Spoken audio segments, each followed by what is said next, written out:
Proklamasi Kemerdekaan Indonesia dilaksanakan pada hari Jumat, tanggal 17 Agustus tahun 1945 tahun Masehi, atau tanggal 17 Agustus tahun 2605 menurut tahun Jepang, yang dibacakan oleh Soekarno dengan didampingi oleh Muhammad Hatta.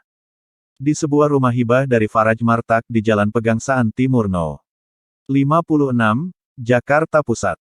Proklamasi tersebut menandai dimulainya perlawanan diplomatik dan bersenjata dari Revolusi Nasional Indonesia, yang berperang melawan pasukan Belanda dan warga sipil pro-Belanda, hingga Belanda secara resmi mengakui kemerdekaan Indonesia pada tahun 1949. Soekarno membacakan naskah proklamasi kemerdekaan Republik Indonesia yang sudah diketik oleh Sayuti Melik dan telah ditandatangani oleh Soekarno-Hatta.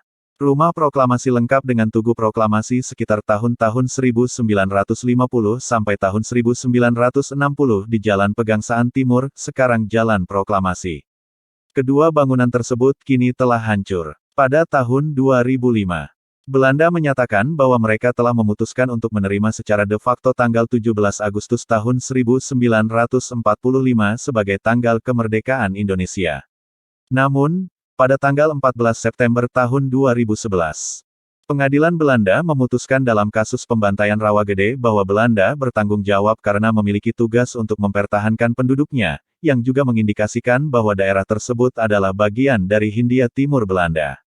Bertentangan dengan klaim Indonesia atas tanggal 17 Agustus tahun 1945 sebagai tanggal kemerdekaannya. Dalam sebuah wawancara tahun 2013, sejarawan Indonesia Sukoco meminta pemerintah Belanda untuk secara resmi mengakui tanggal kemerdekaan pada tanggal 17 Agustus tahun 1945.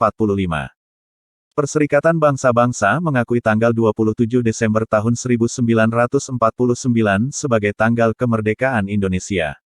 Naskah proklamasi ditandatangani oleh Soekarno, yang menuliskan namanya sebagai Soekarno, menggunakan ortografi Belanda, dan Muhammad Hatta, yang kemudian ditunjuk sebagai presiden dan wakil presiden berturut-turut sehari setelah proklamasi dibacakan.